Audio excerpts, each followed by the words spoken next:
E aí, meus queridos, tudo bem com vocês? Começando mais um Militantes Militando Errado, esse quadro que vocês tanto amam. Então, sem mais delongas, vamos ver as militadas de hoje. A Anitta, essa grande analista política, que eu não sei se realmente conseguiu mobilizar alguns eleitores, né, mas fez o L durante a campanha, tirou o corpo fora dela em algum momento, claro. Ela começou a falar, tipo, gente, eu nem queria estar falando de política, vocês me obrigaram, eu não queria falar nada, não queria fazer o L, vocês me obrigaram. Então, se der errado, não vem me cobrar depois, não. Eu queria estar quieta na minha só, cantando e rebolando a raba. Vocês me obrigaram a fazer o L, pelo amor de Deus. Ela basicamente falou isso. Pelo menos foi sincera, né? Assim, foi bem óbvio, na verdade, que ela simplesmente cedeu à pressão. Estavam cobrando dela. Não, você tem que se posicionar, você tem que fazer o L. E ela foi lá e fez pra parar de encher o saco dela. Mas fez. E aí, aqui a gente tem uma grande reflexão da Anitta. Olha só. Se o voto é secreto, protegido pela lei, por que será que as pesquisas de voto são permitidas pela lei? Não parece um pouco ambíguo? Bom refletir sobre. E sabe o que é pior? Eu vi algumas pessoas realmente concordando e se perguntando, tipo, mas peraí, até que é uma reflexão que faz sentido. Não faz sentido. Não faz. Eu vou explicar uma coisa que ela é bem óbvia. Eu não sei por que tanta gente tem dificuldade de entender isso. Que fica se perguntando sobre isso. Peraí, mas se o voto é secreto, por que as pessoas ficam compartilhando no seu perfil?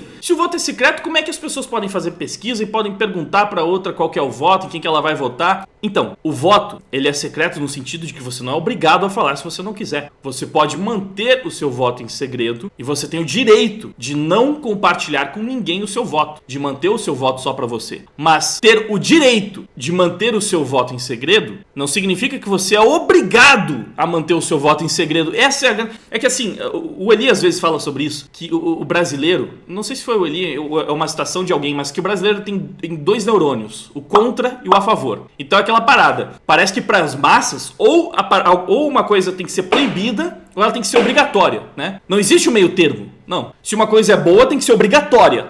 Então, assim, você é obrigado a fazer isso, porque isso é bom. Então, você é obrigado. E se uma coisa é ruim, tem que ser proibida. E o livre-arbítrio que vá pra casa do caramba. Não existe você mesmo julgar se aquilo é bom ou ruim pra você, se você quer fazer. Pode ser maravilhoso, mas você não quer fazer. Então, você não pode ser obrigado a fazer uma coisa só porque outras pessoas decidiram que aquilo é bom e você tem que fazer. E, da mesma forma, uma coisa pode ser ruim, mas não necessariamente ela precisa ser proibida por causa disso. Você não quer pra você, mas não tem que proibir todo mundo, então. E é basicamente isso, mano. Então, você tem o direito de não contar para as outras pessoas o seu voto, mas não significa que você é obrigado a manter o seu voto em segredo. Não, o voto é secreto, mas você pode falar para quem você quiser. Se você quiser, você pode abrir o seu voto. Então, na hora que o cara vai lá te perguntar, vai fazer a pesquisa para saber em quem que você vai votar, você tem o direito de não responder. Se você não quiser. O voto é secreto, não quero falar em quem eu vou votar. Beleza. Isso tem que ser respeitado. Mas se você quiser, você pode. Porque você é livre. Olha que coisa maravilhosa. É basicamente isso, mano.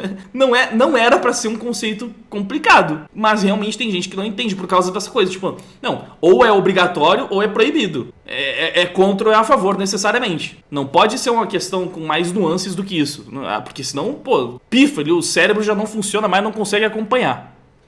E aqui nós temos Tabata Amaral, uma das queridinhas da esquerda, quer dizer, mais ou menos, porque às vezes ela é muito fascista pra eles, né? Ela foi a favor da reforma da Previdência, por exemplo. Mas ela tá engajada numa luta muito importante, que é a luta contra a pobreza menstrual, que é um jargão, uma definição meio imbecil que eles inventaram pra dar mais impacto pra causa, né? Pra defender que a gente precisa ter absorvente grátis pra todas as mulheres do país, porque... E aí começa a falar um monte de coisa, tipo, não, porque as mulheres elas têm que usar, as mulheres pobres têm que usar farelo de pão, elas não podem usar um pano, que inclusive elas podem depois lavar e reutilizar, né? Então um monte de coisa muito louca que vão colocando ali pra comover, né? Sempre o apelo emocional, porque a base da luta esquerdista geralmente é o apelo emocional. Então ela tá aqui utilizando, né, algumas frases de efeito pra falar, se o presidente menstruasse, teria absorvente até no ponto de ônibus. E aí, a melhor refutação pra isso é simplesmente é isso aqui, ó, essa imagem. Pois então, eu vou falar pra vocês, eu tenho lá minhas dúvidas se a Dilma realmente menstrua. Não sei, não tenho certeza. Mas eu acho que ela quis dizer assim, né, que se fosse uma preocupação do presidente, porque ele entende, né, porque é uma mulher. Dizem aí que a Dilma inclusive fazia questão de ser chamada de presidenta, que eles são a favor da linguagem neutra, mas aí quando você tem uma palavra neutra, que é um título de presidente no caso, presidente é neutro, não é presidento. É presidente. Exatamente como eles falam na linguagem neutra, né? Você usa o E pra neutralizar. É tipo menine, não é menino, porque o O é masculino, o A é feminino. Então o E é neutro. Aí você tem presidente, aí não pode ser neutro. Aí tem que falar que é a presidenta. Aí ela tem que ser a presidenta. E o Bolsonaro deveria ser o presidento. Cara, é sempre tão idiota, né? Como discurso, ele nunca se alinha. Sempre tem um monte de contradições. Nessa hora não pode ser neutro. Nessa hora não, a gente tem que colocar ali o gênero pra mostrar empoderamento. Então tem que ser a presidenta. Ela fazia questão de bater no peito e falar: eu sou a presidenta, não sou presidente, sou a presidenta. Então ela queria fixar a ideia de que não, presidente, mulher, presidenta. Menstrua, não sei. Mas assim, ó, eu acho que se fosse realmente essa questão, talvez no governo Dilma a gente devesse ter absorvente saindo pelo nariz das pessoas até, né? Devia chover absorvente. Mas não foi bem assim. Então parece que não é assim que o mundo funciona. Quem diria, né? Análise política de esquerdista sendo refutada pela realidade. Onde que eu já vi isso antes? Esse Alexandre, perfil verificado, eu acho que ele já apareceu aqui em outras militadas erradas. Volta e meia esse cara tá lacrando no Twitter. Geralmente com alguma militada em relação ao ativismo negro. E eu acho que até deu polêmica por causa da Ariel. E aí ele foi reforçar, né, a defesa dele do identitarismo, né, essas mudanças étnicas de personagens, falando: vai ter Sininho negra, Ariel negra. E por mim, a Disney muda o nome pra Empresa da Beyoncé, com todas as princesas negras e uma branca, pois sou a favor da diversidade. Olha que engraçado, olha que cara legal esse aqui. É isso, agora tem que ser tudo negro. É isso, tá na hora dos negros e tem que mudar mesmo. Só pode ter princesa negra, tem que mudar todos os personagens, agora tem que ser negro. Que é isso aí. E um branquinho pra dizer que tem diversidade, o resto tudo negro. Muito legal, esse aí é o ativista negro, né? Vocês veem que com certeza ele daquele tipo: o que você tá? Você vai chorar só porque mudaram a cor da sua princesa? Nossa, como você é sensível, né? Como você é sensível? Não aguenta ver uma mudança de etnia com a Ariel? Bom, olha só. Quando o jogo vira, é sempre muito engraçado. O que a gente tem, ó? Jade Picon é modelo da campanha criada em homenagem às mulheres africanas. Eu não vou falar nada. O que foi, ô Alexandre? Você tá triste? Por quê? Não pode ter a Jade representando, homenageando as mulheres africanas? Por que não? Diversidade, pô. Diversidade. Olha o engajamento do tweet. 2022, sabe? Um pouco cansativo. Ah, você vai chorar, cara? Por quê? Por quê, hein? Uma personagem que sai de uma lenda europeia tem que mudar e tem que ser negra. Agora, uma modelo de uma campanha africana tem que ser negra? Por quê? Por que ela não pode ser branca? Por que personagem de lenda europeia, inclusive assim, do norte europeu, se eu não me engano, né? Se eu não me engano, Ariel é dos países nórdicos lá, a origem da lenda. Então, a personagem europeia tem que mudar pra virar negra. Mas a modelo da campanha africana não pode ser branca. Ué, mas por quê? Por que pode mudar a cor de personagens de determinada cultura, mas de outras não? E aí você fica boladinho. Aí você fica cansado. E vale lembrar que tem branco na África, tá? A África não é só feita de pessoas negras. Vai dar uma olhada como é que é o pessoal da Argélia. Lá no norte da África tem muito branco também. Então, eu não duvido, né, da forma como o Brasil é totalmente miscigenado, eu não duvido que, inclusive, até a Jade Picon tenha alguma ancestralidade africana. Tenha um pouco de sangue africano correndo em suas veias. Eu não duvido, não estou cravando isso. Não fui atrás. Mas, cara, no Brasil isso acontece muito, tá? Acontece muito. Tem muita gente que você bate o olho e você pensa, tipo, não, descendente de europeu apenas. Mas aí você vai lá ver e a pessoa tem também sangue africano correndo nas suas veias. Enfim, é a clássica hipocrisia, né? É o que eu sempre falo, na verdade. Porque eles sempre falam que, tipo, não tem que ficar reclamando se mudou a etnia, não importa se é lenda europeia, tem que colocar negro em tudo quanto é lugar mesmo e não pode reclamar. Mas se mudasse alguma questão africana, né? Se mudasse a etnia de um personagem africano, se fossem contar uma história africana e colocasse lá personagens brancos, eles iam ser os primeiros a reclamar e chorar e falar que não pode, que tem que respeitar a cultura, não sei o que. Eu sempre falo isso. Isso aqui eu tô trazendo basicamente pra provar. E o engajamento é a prova de que não é uma crítica isolada, não é um choro isolado. Tá aqui, ó, 15 mil RTs, mais de 100 mil likes nessa reclamação, sem contar de como isso certamente repercutiu ali na notícia preta. É isso, pô. Era óbvio, mas estou aqui confirmando o que eu sempre falo, né? Quando eu vou comentar sobre essas mudanças, que o pessoal que fala que, ai meu Deus, que ficam chorando aí porque mudaram um personagem ou porque mudaram a representação da cultura europeia, mas se mudar ou se colocar uma pessoa branca para representar a cultura africana, eles com certeza, já era óbvio, né? Mas com certeza eles vão ser os que mais vão fazer barulho e vão ficar reclamando e chorando e esperneando, dito e feito. E já que estamos falando do Alexandre e do seu racismo seletivo, eu sei que eles não consideram, né, que quando é com brancos é racismo também, o seu preconceito racial seletivo. Aqui nós temos mais um, olha só. Isso aqui foi uma corrente que viralizou, especialmente em Santa Catarina, um pouco aqui no sul, né, na região sul. Por isso que a legenda era, o sul é meu país. Foi durante a Oktoberfest. Então, basicamente, a corrente é isso daqui.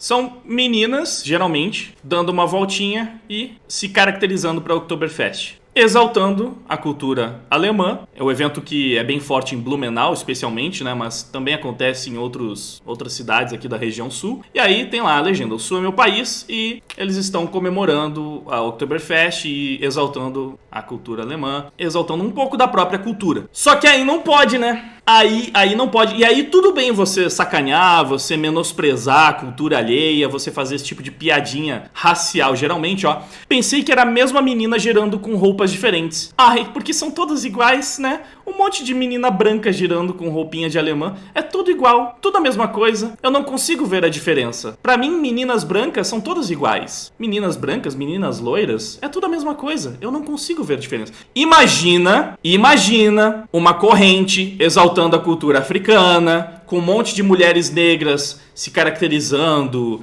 enfim, fazendo um movimento, comemorando aí alguma data, alguma festividade que tenha base na cultura africana. Você imagina. E aí você vê um monte de perfis verificados de brancos falando, nossa, todas iguais essas negras, não consigo ver diferença. Pra mim, negra é tudo igual, é tudo a mesma coisa. Olha, eu não consigo nem reparar, eu acho que é sempre a mesma mulher fazendo a mesma coisa. São iguais pra mim. Não consigo reparar a diferença, deixa eu debochar, deixa eu menosprezar, deixa eu ridicularizar, deixa eu fazer piada aqui em cima dessa exaltação da cultura africana. Como vocês acham que isso repercutiria? Como vocês acham? E não foi só o Alexandre. Isso aconteceu em vários... Você teve vários ativistas do movimento negro fazendo piadinha com isso. Então aqui, ó, mais um perfil verificado, Levi Kaique, ó. Como pode a mesma garota fazer tantos vídeos iguais? Ela não cansa? Oh, meu Deus, são todas iguais, porque eu não consigo ver diferença entre garotas brancas e loiras. Elas são iguais pra mim. Assisti o vídeo todo assim, ó. Jude, mais um perfil verificado. Só militantezinho verificado. E um gif de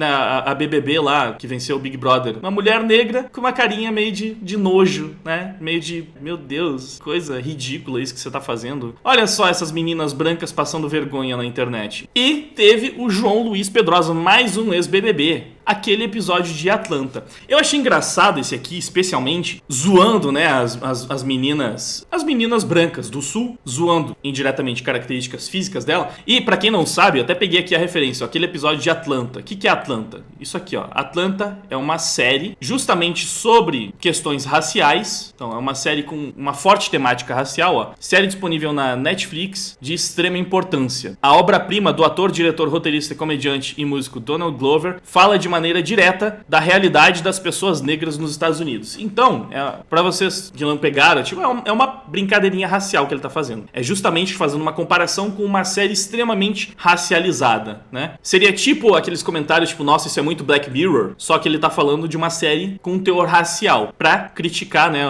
o comportamento das pessoas brancas, tipo, as pessoas brancas fazendo isso. Eu acho tão curioso que o João é aquele cara que chorou copiosamente porque compararam o cabelo dele com o de uma peruca lá. Fizeram um comentário sobre o cabelo dele. Nossa! O cara foi destruído emocionalmente. Não aguentou porque fizeram um comentário sobre o cabelo dele. É aquele cara que, tipo, não tem estrutura emocional pra lidar com um comentário sobre o seu cabelo. Mas pô, zoar a cultura dos outros, zoar a aparência dos outros, ficar zoando branquela, alemoa, aí, pô, aí tudo bem, mano. Aí não tem problema. Aí fazer uma brincadeirinha dessas, eu já vi, acho, algum outro tweet, algum outro comentário do João, meio que nessa pegada, é aquela coisa, né? Hipocrisia clássica dos militantes do movimento negro. Eles pedem respeito pela cultura deles, pelo estilo deles, né, pelas características deles, mas e na hora de respeitar as outras culturas? E na hora de respeitar as outras raças, né? Na hora de respeitar a cor das outras pessoas, o cabelo das outras pessoas, a roupa, os gostos, aí não precisa respeitar. Aí tudo bem ficar fazendo essas zoeirinhas, essas brincadeirinhas com teor racial, porque não é racismo, né? Aí não tem problema.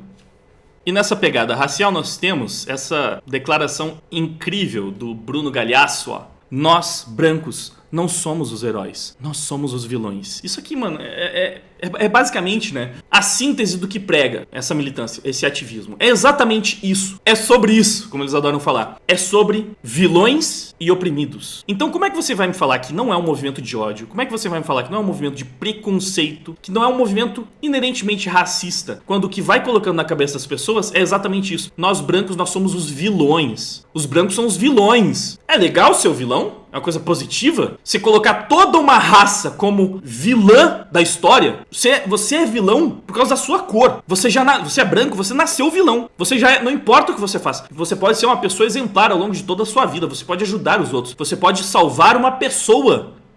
Você é o vilão. Por quê?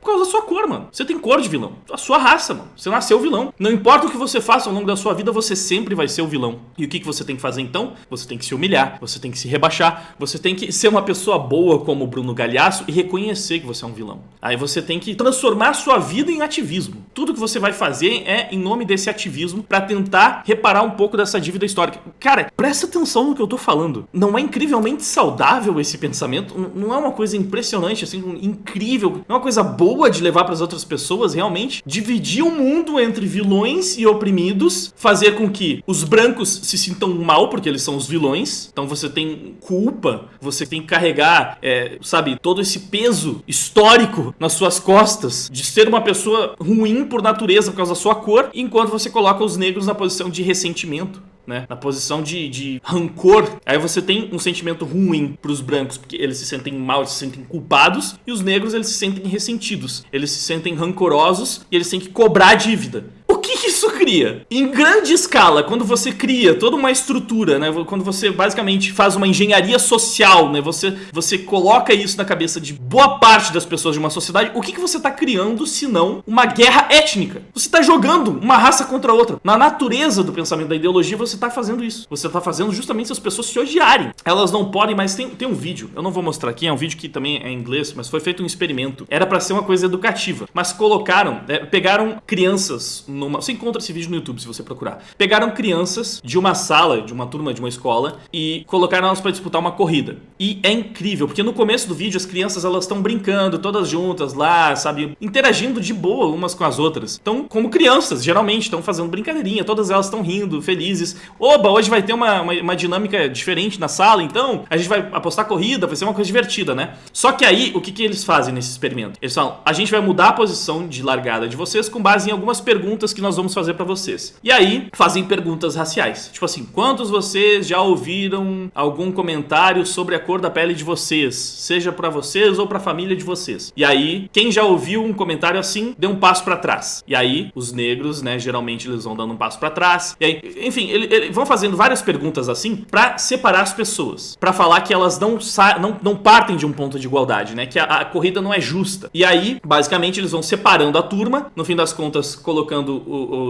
as crianças brancas mais à frente e as crianças étnicas, porque não são só brancos e negros, tem indianos, enfim, tem outras etnias lá também, e eles vão ficando mais pra trás. E aí perguntam se aquilo é justo. Mas é interessante porque você percebe que a turma que antes brincava de uma forma, sabe, harmônica, todo mundo, tipo, você tinha os coleguinhas brancos se divertindo com os coleguinhas negros, todos amigos lá, numa boa, tudo certo. No final, todos eles com uma cara triste, sabe, com uma cara tipo, não, isso não é justo, isso é errado, isso não é bom mesmo. Você fez com que aquelas crianças crianças brancas se sentissem culpadas por uma coisa que elas não fizeram, tipo, não partiu delas aquilo, sabe? Tipo, agora elas se sentem culpadas pela dívida histórica e os negros se sentem rancorosos com os seus outros coleguinhas porque, tipo, é injusto, né? É injusto. Olha como ele é beneficiado. Olha como as coisas são ruins e mais difíceis pra mim. Você dividiu a sala. Você fez essa experiência com crianças, você simplesmente dividiu as crianças. A turma que antes podia ser harmônica, que podia ter essas crianças brincando umas com as outras sem nem pensar, sem nem perceber que tinha essa diferença étnica entre elas, agora elas vão olhar para os seus colegas justamente pensando nisso. Ah, aquele é o branco privilegiado que vai sair na minha frente então, que já começa com vantagem na vida. Tipo, putz, aquele ali é o meu colega negro, coitadinho, né, oprimido, que vai sair sempre atrás e que pobrezinho dele, enfim. E aí elas já começam a enxergar umas às outras dessa forma. Com culpa, com rancor, com sentimentos ruins. Você dividiu a turma. Para passar essa lição para essas crianças, você simplesmente segregou mais ainda elas. E não que esse não seja um caso real, não que o racismo não seja um problema, que a gente não tem que encontrar formas de tentar melhorar a situação, de equilibrar mais as coisas. Mas eu não tenho como ver essas atitudes identitárias e achar que elas são a solução para qualquer coisa. Porque não são, elas só separam mais, segregam mais, dividem mais. Elas só aumentam o racismo na sociedade. Fazem com que a gente cada vez mais fique sempre olhando as situações por esse prisma da raça. Cada vez mais as pessoas estão olhando umas para as outras com essas diferenças, porque isso está sendo colocado na nossa cabeça e assim, pressionado o tempo inteiro, dia e noite, em tudo quanto é lugar você está vendo essa discussão sendo levantada sempre dessa forma, sabe? Separando, segregando. E esse tipo de discurso do Bruno Galhaço só acentua isso. Por isso que eu acho que esses movimentos são muito mais prejudiciais e dificultam muito mais os avanços que a gente pode dar na direção de resolver os problemas de racismo do que qualquer outra coisa.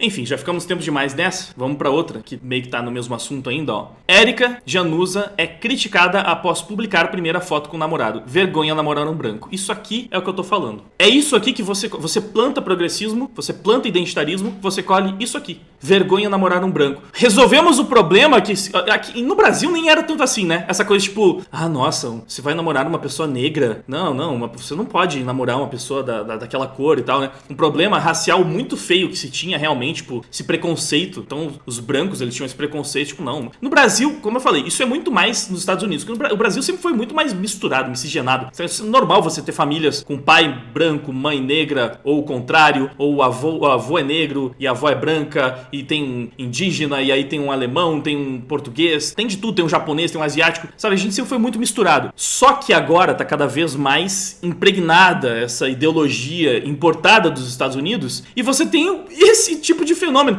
Cara, é muito fácil você encontrar hoje na internet pessoas da comunidade negra repetindo exatamente esse discurso. Vergonha namorar um branco. Então, ó, resolvemos o problema do racismo, né? Agora você não tem mais tanto essa parte do racismo por parte do branco, que acha que é um problema se relacionar com uma pessoa negra. Mas aí você tem o oposto, o contrário. A pessoa negra não pode se misturar com o branco agora, porque o branco é o vilão. O branco é o ruim, é o elemento ruim, né? Pô, que vergonha. Você vai se relacionar com o vilão da sociedade, com uma pessoa que é inerentemente má por ser dessa cor, com uma pessoa que os antepassados dela fizeram coisas horríveis com os seus antepassados. Então, você vai se relacionar? Não, você não pode. E esse tipo de discurso é passado adiante como se fosse uma coisa normal. Muitas vezes ainda, sabe, tipo, aplaudido. E você tem movimentos, militâncias, grupos de ativismo tratando isso como se fosse a coisa certa a se fazer para combater o racismo. É uma loucura, mano.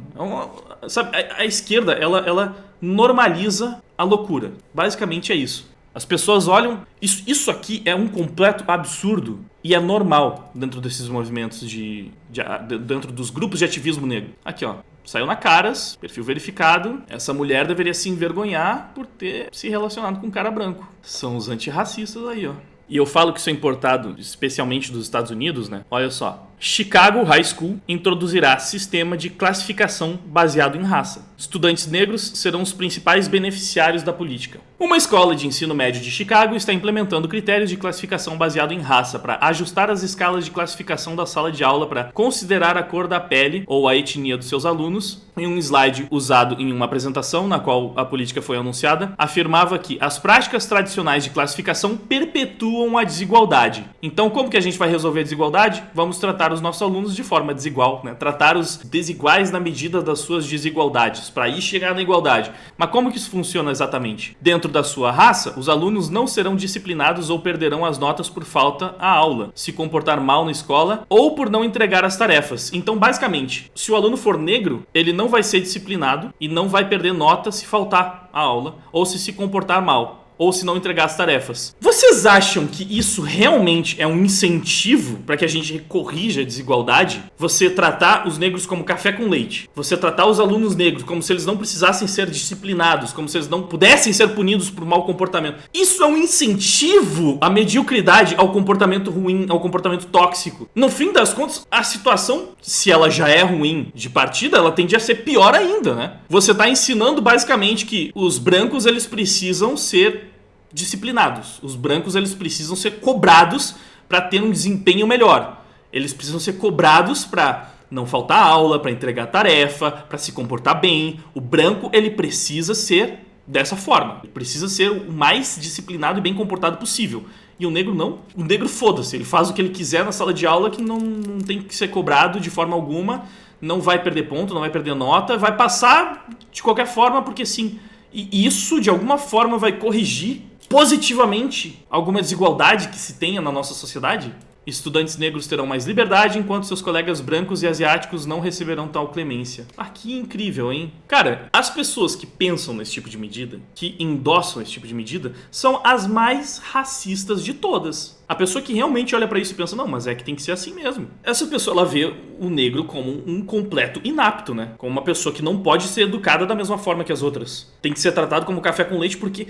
Por quê? Por que um aluno negro, um estudante negro deveria ter mais liberdade para o mau comportamento em relação aos seus colegas? Porque por ser negro ele não consegue se comportar bem? Então ele necessariamente vai perder mais nota e não vai conseguir passar de ano? Qual é a origem do pensamento disso? Porque qualquer coisa que me vem à mente sempre parece muito racista. Cara, é um absurdo. Eu não preciso explicar por que isso é absurdo, né? É muito, muito, muito zoado. E esses foram os Militantes Militando Errado de hoje. Eu espero que você tenha se divertido bastante. Antes de ir embora, não esquece de curtir, compartilhar, se inscrever, enfim, dar essa força. O YouTube não anda recomendando os nossos vídeos, então é muito importante. De repente entra no canal também para se certificar de que você assistiu todos os últimos vídeos aí que te interessam. E se tiver como ajudar também, doando pro meu Pix, usando que a coisa está aparecendo na tela, ou se tornando membro, ou através do Apoia-se, que o link tá na descrição do vídeo, pô, eu vou ficar realmente muito grato. Mas se não tem como ajudar dessa forma, tudo bem. Passa o vídeo pra frente, manda pros seus amigos, pede pra eles se inscreverem pra ver se a gente chega logo nesse 1 milhão e já vai estar me ajudando demais. Muito obrigado por ter ficado comigo até o final. Agora eu vou indo, vou até mais. Fui!